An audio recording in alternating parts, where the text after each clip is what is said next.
Ассалаумағалейкум ағайын. Мына менде жұмыртқаларым жайлап жарып жатыр міне. Балапан дауысын да естіп жатқан шығарсыздар. Мына Құдай қаласа бүгін кешке қарай бастайды. Ертең кешке дейін ашып күту керек толық. Мына бізде Шымкентте ауа райы ысып кетіп отыр қатты. 38 градустан асып жатыр.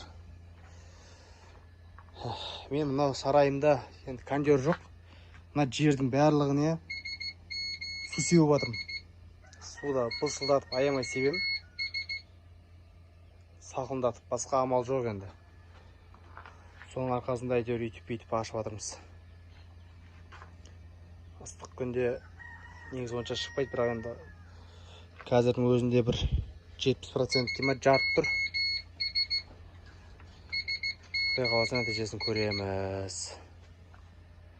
Ал сәттілік сіздерге, шаруашылықтарыңыз дами берсін ағайын.